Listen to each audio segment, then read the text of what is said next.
Ahí está. Entonces, el primer párrafo dice, el cliente Remigio solicita la reserva. El banco les dice, no hay problema, pero envíe un giro. Adelántenos un giro y así ya le hacemos la reserva. Por lo tanto, el cliente envía el giro y nosotros le acreditamos en cuenta. Giros tíos a cobrar a saldo de huésped. Saldo de huésped es una cuenta de carácter pasivo y giros tíos a cobrar de carácter activo. Nosotros efectivizamos eso. Por lo tanto, al efectivizar, el giro se convierte en efectivo. Caja.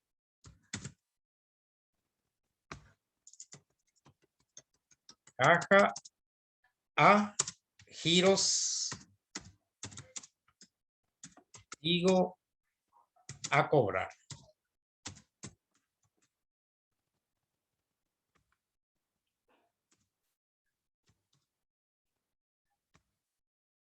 A giros digos a cobrar. Este va a ser por la efectivización. 500.000. Perfecto. Tercer asiento.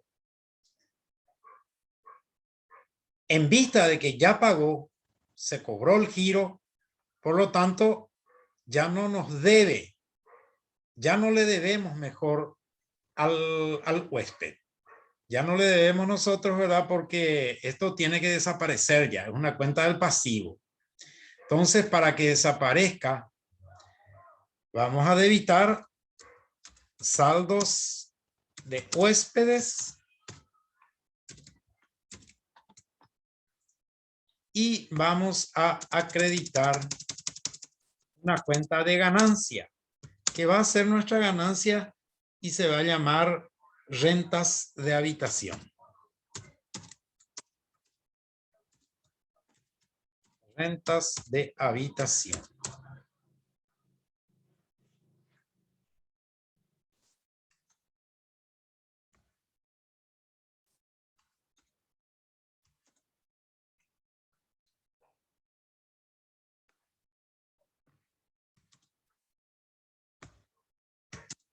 Ahí. Muy bien. Vamos a hacer otra vez de vuelta una retroalimentación general. Bueno, el cliente Salcedo solicita una reserva de habitación, dice. Y para el efecto envía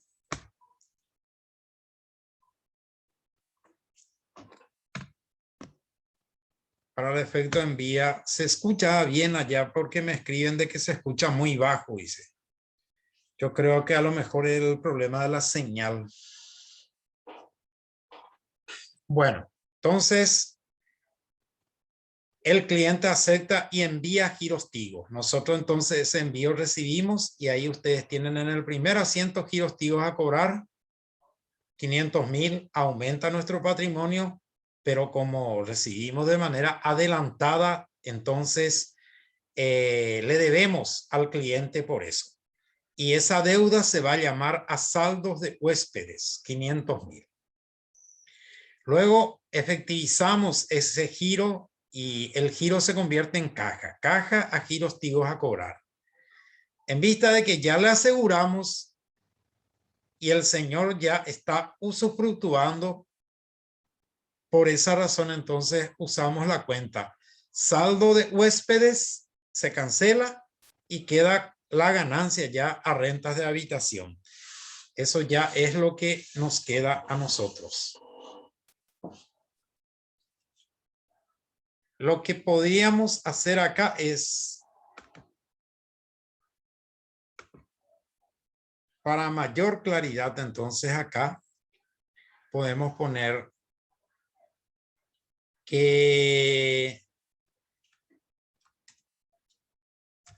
el cliente usufructúa el servicio. Entonces, ahí se justifica esa cuenta que dice, ese asiento que dice, saldo de huésped a rentas de habitación. ¿Está claro este primer asiento?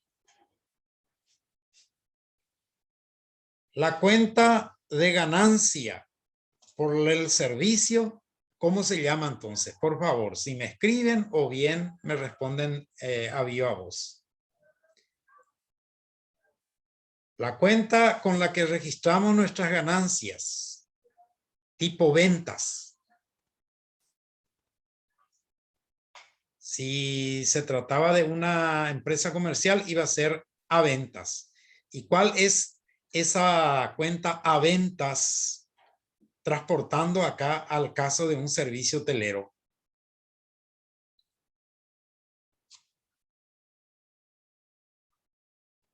Si por ahí no pueden responder en voz alta, por favor lo hagan a través del chat.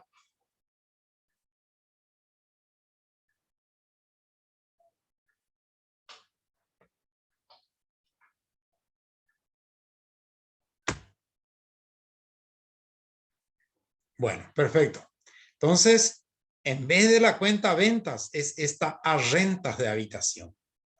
A rentas de habitación sería el sustituto de la cuenta ventas, o sea, el equivalente, no sustituto, sino el equivalente.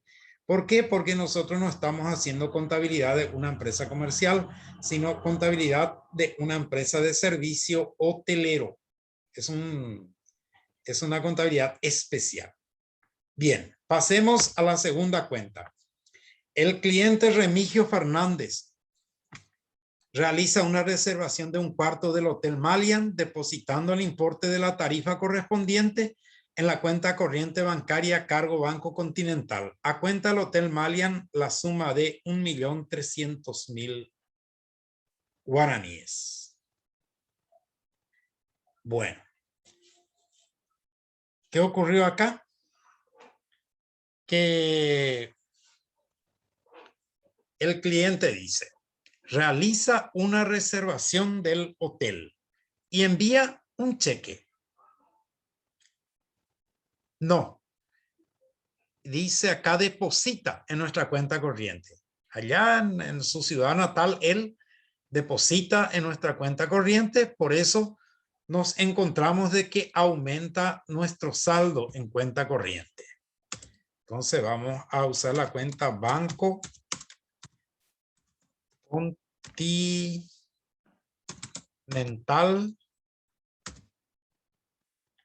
Va a ser por valor de 1.300.000. 10% sería 1.430.000.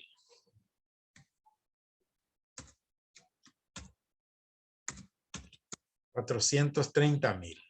Banco Continental S.A. Cuenta corriente. Entonces, este nos pagó en forma adelantada. Nosotros registramos ya el pago correspondiente y Banco Continental sería a ventas. Y nuestra venta, ¿cómo se llama en el caso de los bancos? A renta de habitación.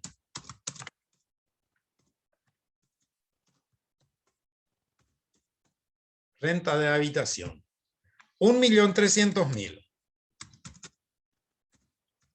Y eso tiene un IVA del 10% a IVA débito fiscal.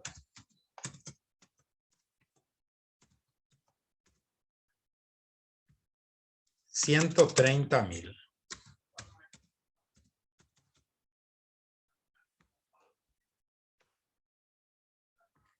Y ahí está. Bueno, entonces, este es un cobro adelantado. Dice, el cliente Remigio Fernández realiza una reservación de un cuarto del hotel, depositando el importe de la tarifa correspondiente a la cuenta corriente bancaria 07, bla, bla, bla, cargo Banco Continental, a cuenta nuestra, la suma 1.300.000. Banco Continental, 1.430.000, aumenta nuestra cuenta corriente A renta de habitación 1.300.000 y a IVA débito fiscal 130.000. Y ya está. Siguiente asiento. La agencia de viajes Travel. Bueno, antes tengo que hacerle una pequeña acotación, ¿verdad? De que últimamente, a partir de la generación de Internet, prácticamente el cliente ya no negocia con los hoteles, sino que negocian con empresas tercerizadas, terceras empresas que se dedican a hacer turismo. El caso de la agencia se llama en este ejemplo Viajes Travel S.A. ¿Qué hace Travel? ¿Cuál es la función de una agencia de viajes? Es el nexo entre el cliente que va a viajar, que va a hospedarse, va a usar las habitaciones de un hotel y el hotel. Entonces, con la agencia nomás ya los trámites. Ustedes pueden hacer eso, ingresen un poco en estas agencias de viajes en internet y van a ver que ahí tienen la oferta de cientos de hoteles en cada ciudad. Si es que hay más de 100, ¿verdad? En el caso nuestro va a haber seguramente una oferta de 4 o 5 nomás porque no tenemos muchos hoteles.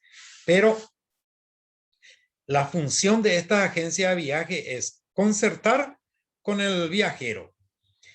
Uno cuando entra en una agencia de viaje en internet tiene la ubicación del hotel, el precio de cada habitación, el lugar, los servicios que ofrece, la ubicación, dije, ¿verdad? Si está ubicada a tantos kilómetros del aeropuerto, si es una ciudad turística, cuántos metros de la playa, en qué tipo de playa, etcétera, etcétera. Y hasta qué supermercado tiene por ahí cerca. Es una información completa. Entonces, ¿qué hace el cliente? Hace negocio con la agencia de viajes. Le indica qué día quiere viajar, cuánto tiempo quiere permanecer, etcétera, etcétera. Entonces, la agencia de viajes, no el hotel, pero la agencia de viajes le va confirmando que va a ser posible y que ya le reserva. Y para que le reserve, le solicita que le envíe que le envíe el dinero correspondiente a eso y ellos se encargan de pagarle al hotel. Entonces uno cuando llega al hotel destino presenta el documento que le dio la agencia de viajes y con eso entra y sale sin ningún inconveniente otra vez cuando termina su tiempo de permanencia. Esa es la función de la agencia de viajes. Entonces, en este caso la agencia solicita al hotel la reserva de una habitación matrimonial para un cliente, siendo aceptada la misma, fijándose una comisión IVA incluido de 440.000. El valor de la renta asciende a 2.200.000. Fíjense que este es un caso especial. ¿Por qué? Porque ya la agencia de viaje no hace gratis este trabajo, sino cobra una comisión. Entonces, por la comisión, aparte le cobra. Y el hotel, lógicamente, ¿verdad? También cobra lo que le corresponde al hotel, ¿verdad? Independientemente a lo que cobra la agencia de viajes. Pero hacer una negociación ahora directamente con un hotel prácticamente ya es imposible. De ahí que no se puede eludir a las agencias de viaje. Bueno, veamos qué asiento hacer aquí. En primer lugar dice, solicita la reserva. Él siendo aceptada, fijándose en una comisión, el valor de la renta asciende. Entonces, el cliente nomás acá aparece. Por lo tanto, para el hotel va a ser clientes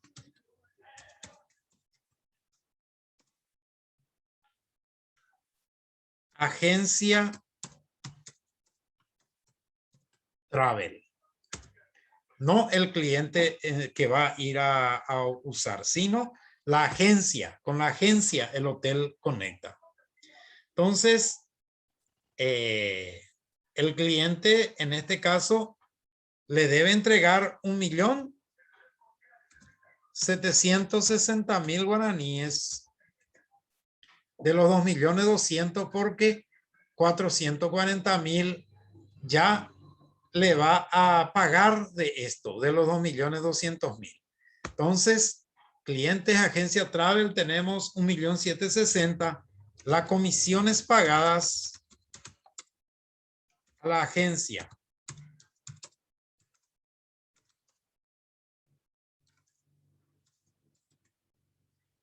asciende a 400.000 y lógicamente esto paga un interés de 40.000. Perdón, un IVA de 40.000. IVA, crédito fiscal.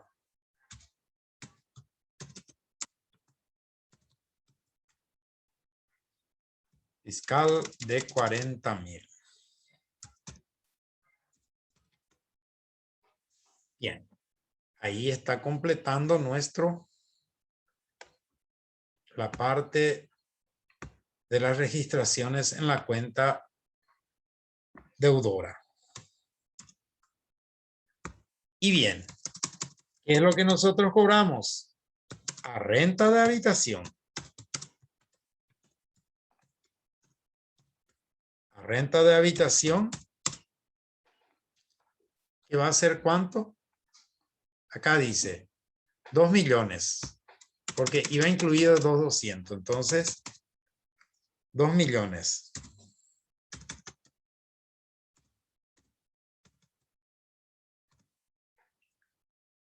Esto es a renta. Y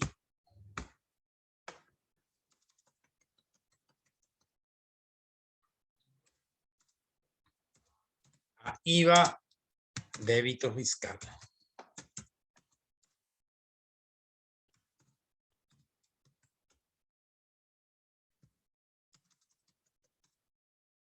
$200.000.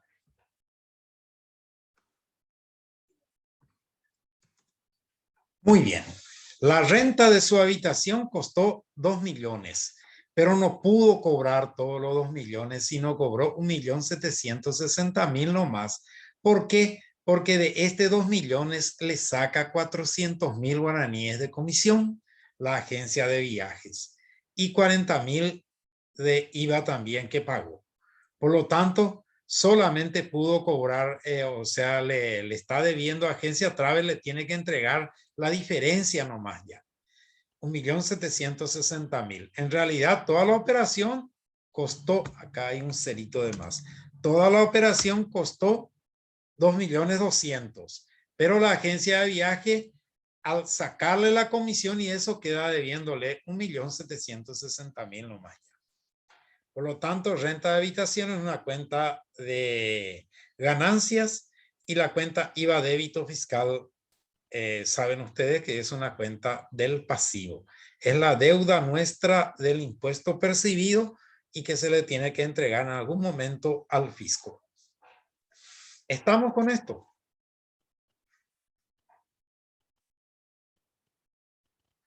¿Están atentos? Quisiera un retorno. Profe, Sí. Escucho, Nancy. se entendió hasta ahí, profe, de mi parte. Bueno, entonces, este es el segundo caso. El primer caso, el primer caso fue esto. El segundo caso fue esto y el tercero sigue ya. Es este que acabamos de terminar. Bueno, y la agencia de viajes abona en efectivo, dice, la diferencia entre el valor de la renta cobrada al cliente menos la comisión. O sea, nos paga. ¿Cuánto nos debe? 1.760.000. Ingresa a caja por 1.760.000 y acreditamos para que se cancele la cuenta clientes, la empresa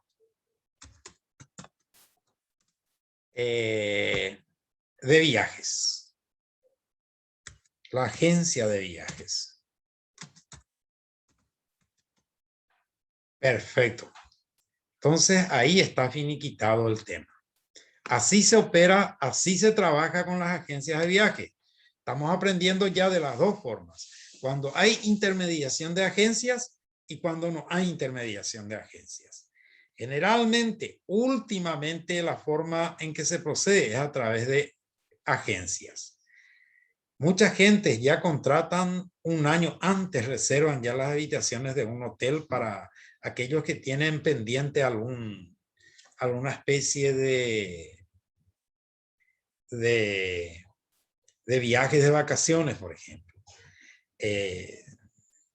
En los buenos tiempos, cuando existía viajes libres, no había el problema de la pandemia, recuerdo que se hacía inclusive una reservación de un año antes, porque en los lugares turísticos se llenan los hoteles y ya con anticipación ya se llenan todo. Así que es imposible casi encontrar hoteles con habitaciones disponibles sobre la hora. Por eso se utiliza mucho la agencia de viajes. Con la agencia de viajes uno prepara el viaje y cuando llegue recién, pero ya se tiene reservado. Yo ya tengo reservado para el 14 de febrero del año 2022. Supongamos, ¿verdad? Ojalá que sea así, ¿verdad? Que reserve en un hotel en Mar del Plata. Hasta por 15 días. Pero yo hago a través de una agencia de viaje acá de Asunción. En Pilar creo que ya hay también agencia de viaje. Y ya tengo asegurado eso. Inclusive ya tengo todo pagado y ese ya no varía el precio. Vamos a suponer en la buena época, cuando se llega, si aumenta el precio, ya es problema del hotel o de la agencia, ¿verdad? Porque ellos ya finiquitaron eso, ya vendieron todos. Buenos Aires. Otro tema. Nosotros acá estamos del cliente a cliente. Otro tema que los contadores necesariamente deben atender es el tema de interno, porque un hotel, aparte de la renta de habitaciones, también tienen otros negocios dentro, como por ejemplo una cantina, por ejemplo un bar, restaurantes, etcétera. Algunos sí que tienen cines, otros tienen discoteca, campo de golf, y acá se paga aparte, ¿verdad? Entonces vamos a suponer que el huésped sale a la noche, baja en el restaurante y cena. Por esa cena se le tiene que cobrar y paga todo. ¿Cómo se contabilizan esos ingresos ya anexos ya a la renta de la habitación? Y vamos a aprender ahora. El departamento de ama de llaves presenta a gerencia el siguiente reporte. El cliente se llama Amelio Andino. El número de habitación que usó el 405, consumo, dice. Usó Servivar, o sea, la laderita que tiene disponible ahí en su habitación. De ahí consumió 100.000 más 10.000 de IVA. Por lo tanto, su consumo es de 110.000. Pero también, al salir el señor, porque esto evidentemente ya ahí al salir ya se le estuvo cobrando. Al salir el señor, siempre cuando uno sale inmediatamente antes de que se retire del hotel, va la señora ama de llaves, va y revisa todo en el hotel a ver si están todos disponibles. Primero revisa cuánto consumió de la ladera, porque en la ladera se expone ahí, se ofrece, están gaseosas, cerveza, whisky, puede ser bocaditos y eso, todo está ahí. Y el huésped tranquilamente en cualquier momento de su estadía de ahí saca, consume lo que quiere, etcétera, etcétera. Pero al salir alguien va y compara lo que debe estar ahí y lo que está realmente. La diferencia evidentemente consumió. Entonces, aparte de eso también revisan las ropas de cama, en fin, todos los enseres del hotel y encontró que desaparecía una toalla. Distraídamente, seguramente el dueño, el que estuvo, el cliente, metió en su bolso y se bajó y llevó al hotel la toalla ajena. Entonces debe pagar por su consumo 110,000 y también debe pagar por la toalla que desapareció. ¿Cómo se contabiliza? Entonces va a ser, la registración contable va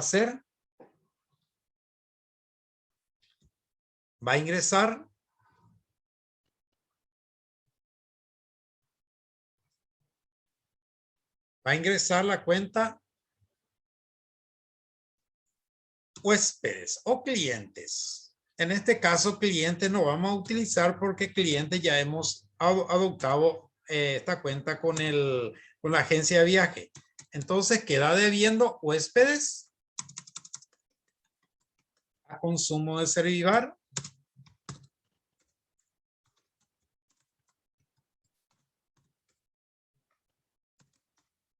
Consumo de Servivar 100,000.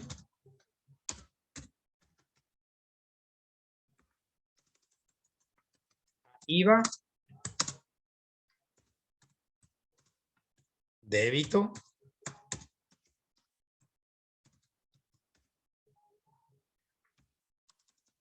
$10,000.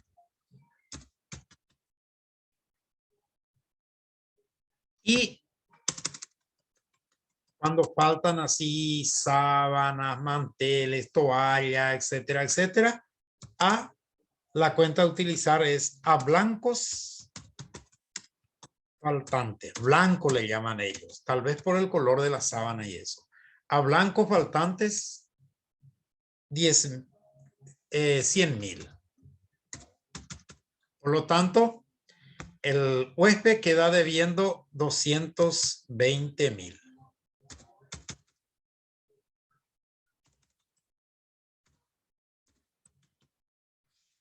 Y tenemos así entonces este asiento por los faltantes y consumos. Huéspedes a consumo de Servivar. Cuando paga entonces, cuando sale, la empresa recibe caja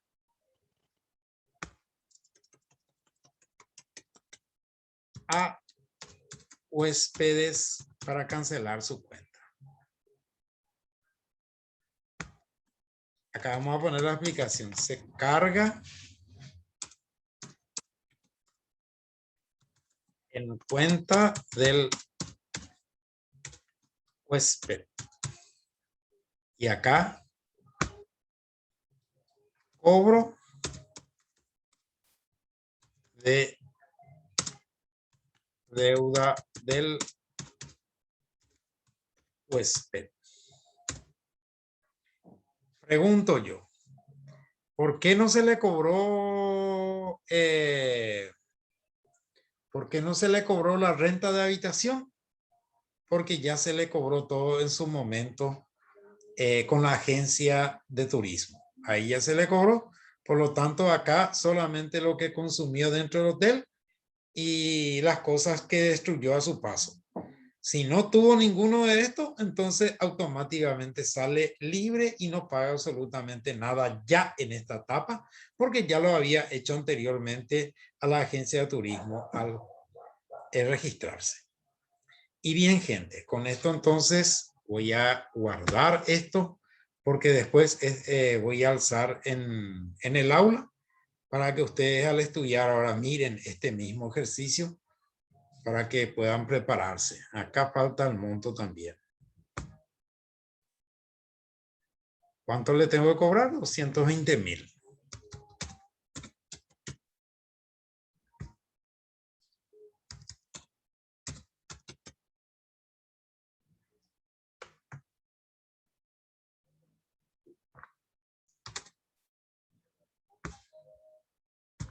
Ahí está.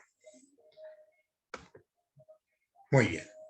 Con esto entonces liquidamos el tema de los asientos especiales en una contabilidad hotelera.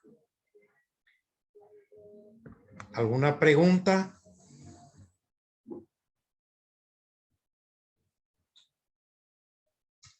Si no tienen pregunta, entonces vamos a entrar en otra lección que se llama contratos agropecuarios. Este es bien sencillito.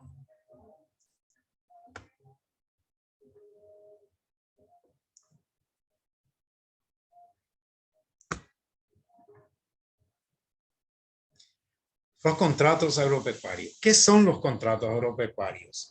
Son aquellos, dice, que tienen por objeto regular las diferentes modalidades de llevar adelante la producción agrícola o pecuaria. La producción agrícola se refiere a la producción de vegetales, ya sea a través de cultivos periódicos, cultivos perennes, etcétera, etcétera. Y la pecuaria es la cría o compra-venta de animales. Y contratos agropecuarios abarca ambos. ¿Por qué es necesario que haya contratos agropecuarios? Porque muchas veces se requiere de la alquilar, a veces en el campo, por ejemplo, en el tema de la ganadería, a veces los campos nunca son autosuficientes. Generalmente los campos que en el invierno tienen muchos abrigos y eso en el verano ya no funciona. Entonces muchas veces hay que sacar a aquellos animales que están un poco flaquitos y llevarlo a un campo ajeno, a lo mejor si es que no se dispone de otro potrero, se lleva para que pueda reponerse.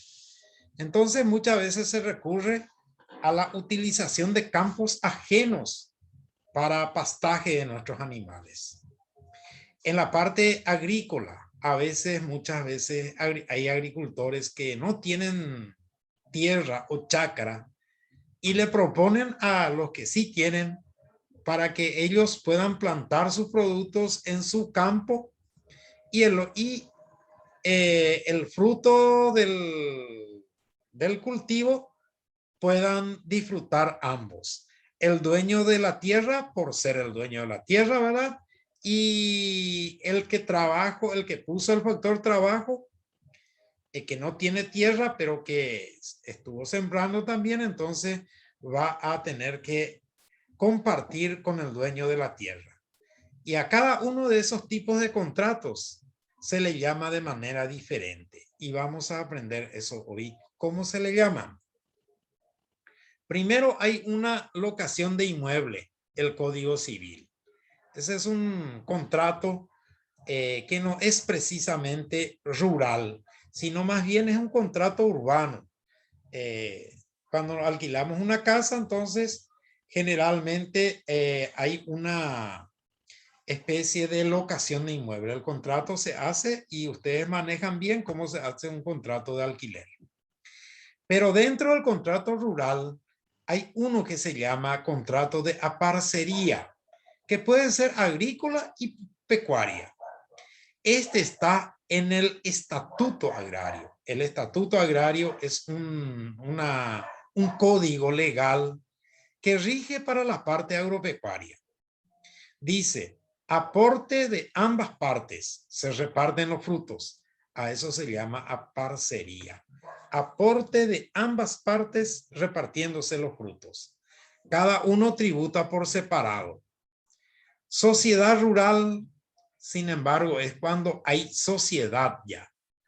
Cuando hay dos empresas que se juntan para hacer una explotación, en ese caso es diferente otra vez. ¿Qué es el estatuto agrario? Recién le estuve mencionando eso. El estatuto agrario, estoy luchando para eliminar yo acá.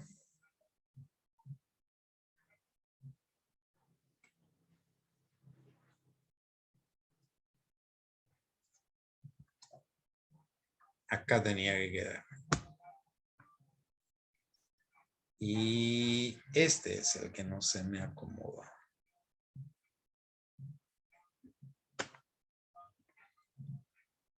ahora sí. Bueno, el Estatuto Agrario dice, rige a través de la ley 1863/2002, que fue modificada por la ley 2002/02. El título 7, capítulo 1 de los contratos rurales establece que, o sea, ¿qué son los contratos rurales? Contratos relacionados con la utilización directa de las tierras, como los de locación, a parcería o sociedades, quedan sometidos, a las disposiciones de esta ley. O sea, ¿cuál es la ley que rige? El Estatuto Agrario, la ley 2002/02. ¿Cuáles son las características de los contratos rurales? Uno, que son bilaterales. Bilaterales quiere decir que debe haber dos partes. Uno, el que solicita, y otro, el que concede. Son onerosos, dicen. No existe la gratuidad. Entonces, se debe pagar. Puede ser en dinero, puede ser en frutos, puede ser en animales, pero tiene que entregarse algo a cambio. Son consensuales, o sea, se requiere que haya un consenso mutuo. El que quiere, por ejemplo, arrendar un campo, tiene que tener, por otro lado, las ganas del otro de querer ceder en arrendamiento. Son personales. El arrendatario no puede subarrendar. Yo no puedo ir a arrendar de alguien para arrendarle a otro. Entonces, eso está prohibido. Se concede el uso y goce del predio rural. Cuando se arrienda uno durante el tiempo que dure el arrendamiento deja de pertenecerle, o sea, de poder utilizar a su gusto y antojo. El que está pagando por el arriendo es el dueño temporal, se constituye ahí. Y la explotación racional, que siempre debe haber racionalidad, dice, o sea, hay que tener mucho cuidado. Existen las leyes ambientales, no contaminar, no deforestar, no dañar el predio, etcétera, etcétera. Bueno, hay dos tipos de contratos: contratos conmutativos y contratos asociativos. Los conmutativos son los alquileres de inmueble y los asociativos son a parcería agrícola o ganadera. Conmutativo quiere decir arrendamientos. Yo pago plata y el otro me cede el uso de su tierra.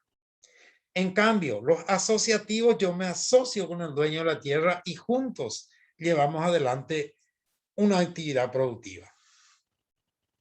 Bueno, en los contratos conmutativos, fíjense un poco qué función cumple el propietario.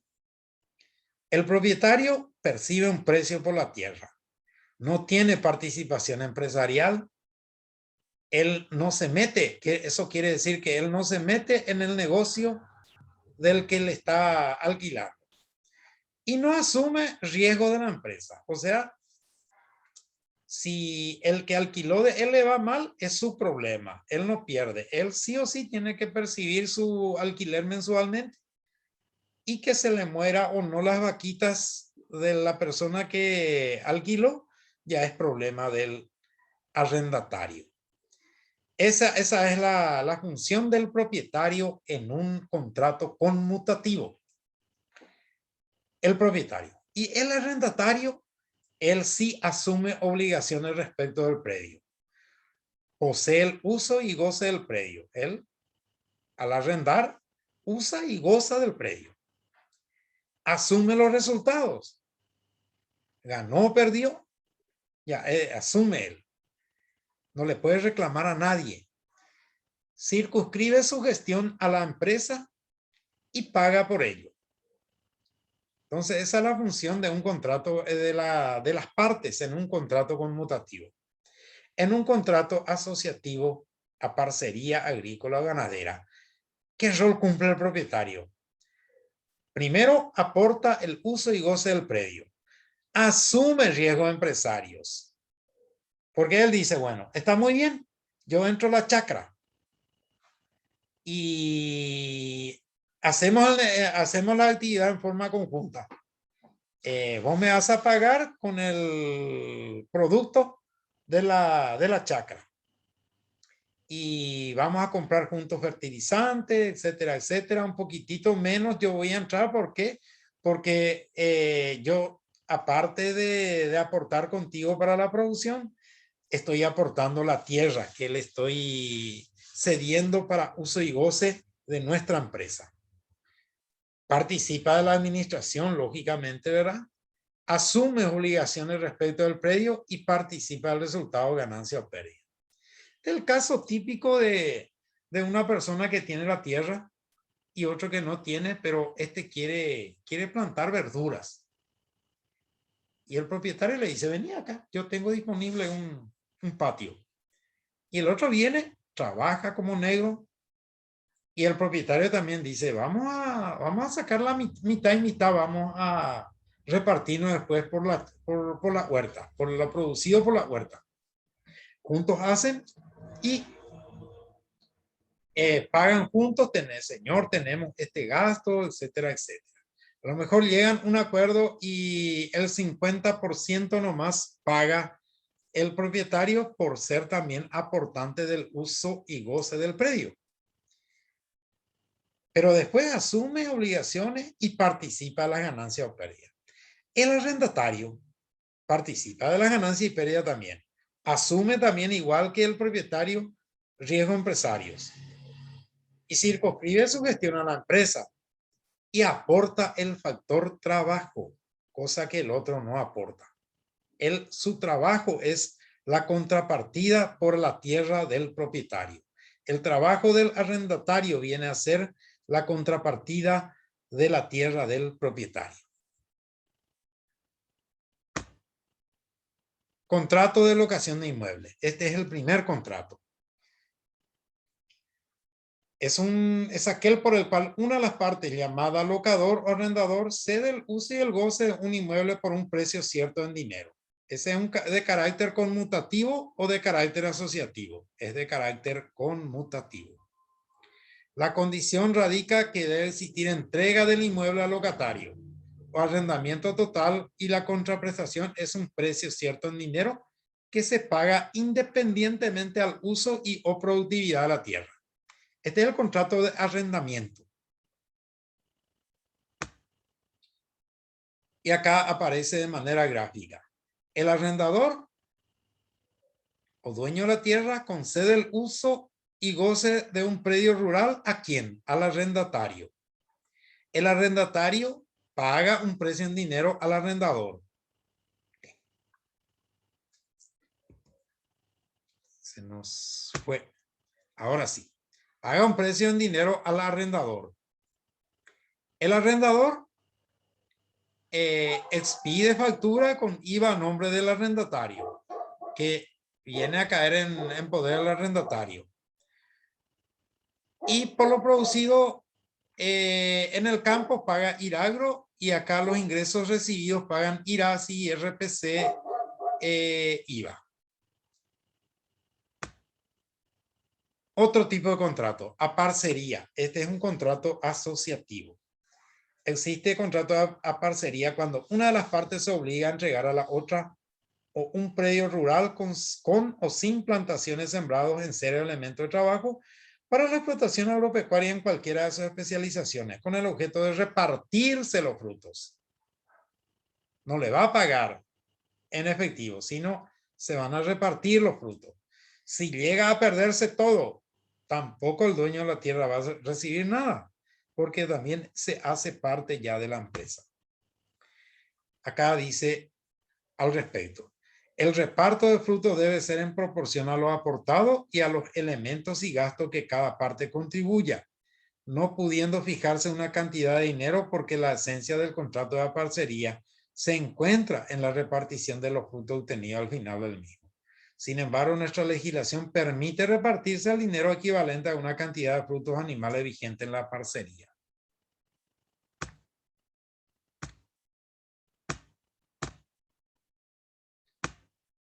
Tipos de aparcería: la agrícola y la pecuaria.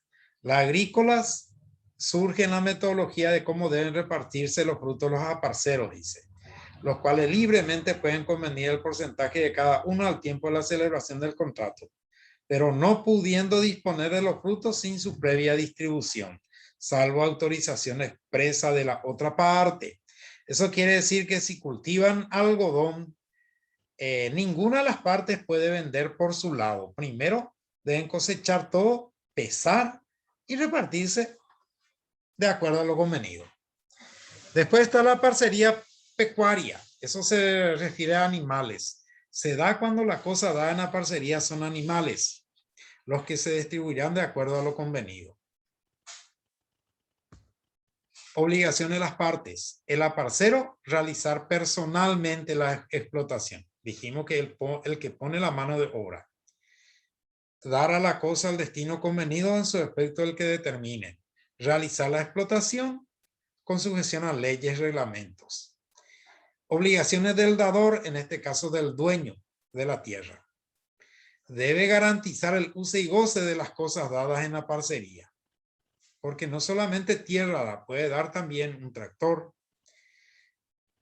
También debe responder por los vicios de defectos graves de las cosas dadas. Si dio un tractor y se destruye el tractor por cosas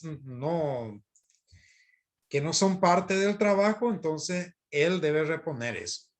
Y llevar anotaciones con la formalidad y en los casos que la reglamentación permite.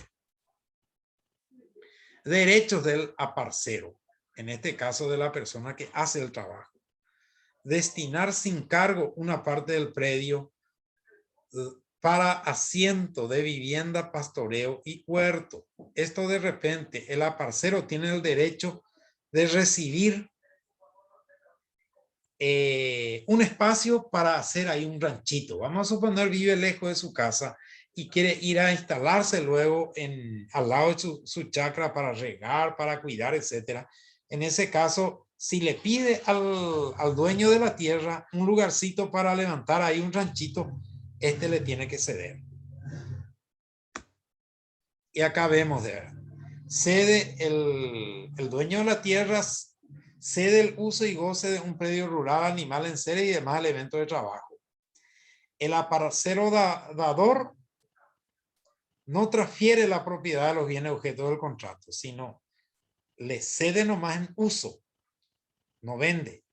El aparcero tomador, con los que les dio el dador, realiza la explotación. Y al final del trabajo se distribuyen los frutos obtenidos, su equivalente en dinero, que va mitad en el aparcero dador y mitad al aparcero tomador. Después está otro contrato. Primero vimos el de locación, segundo el aparcero y ahora contrato de pastoreo. En el contrato de pastoreo dice existe una cesión del uso y goce total o parcial de un inmueble a fin de que el ganado se alimente del pasto. Este se rige por las reglas de locación de inmuebles siempre y cuando se den los siguientes requisitos. La cesión del uso y goce total o parcial de un inmueble rural. El pago de cierto precio en dinero. El contrato de pastoreo es cuando yo quiero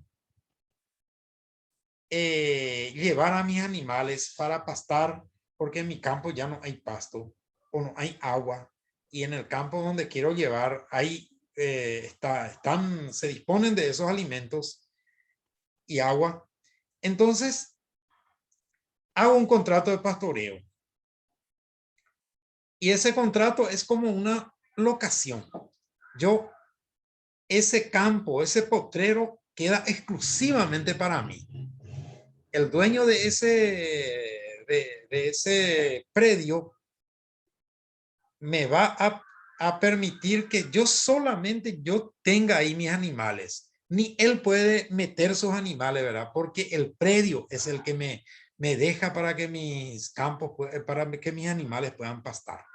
Ese es contrato de pastoreo. Después está el otro que es el contrato de pastaje, que es diferente al pastoreo.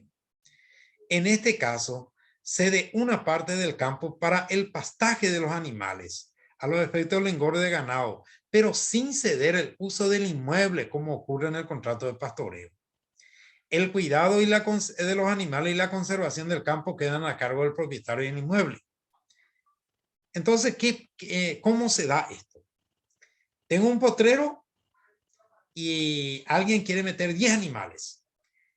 Yo le permito que metan los 10 animales y que me pague por cada cabeza que metió. Entonces, pero yo soy el que administro ese campo, no como el de pastoreo que le queda a él y usa él como quiere ese predio. No, acá en contrato de pastaje es, yo administro el predio, lo único que le doy permiso a sus 10 vaquitas para que puedan venir a comer también ahí con mis animales o no, ¿verdad? Depende ya del gusto del dueño. Esa es la diferencia. Y acá tenemos mejor. Dice, en el contrato de pastoreo, el dueño cede al arrendatario el uso y goce del predio. Cede el uso y goce del predio.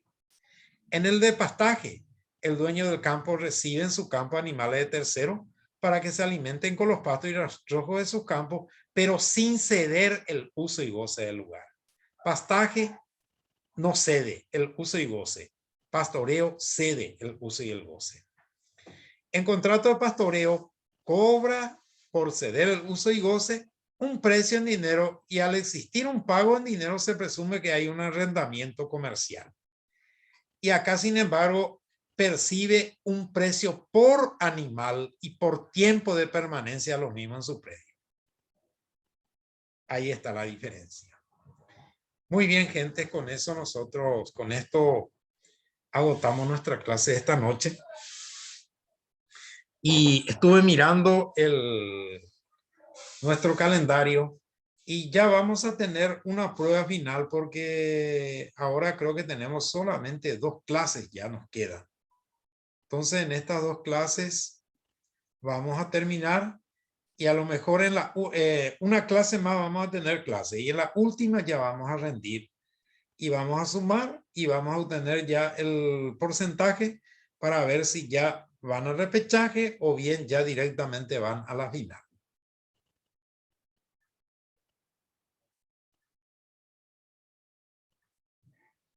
Entonces, esa es mi propuesta.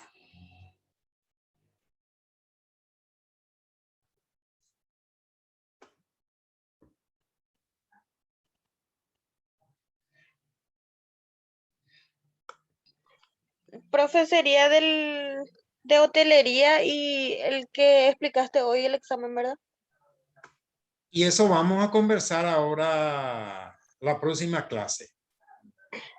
Bueno, Vamos a profe. conversar.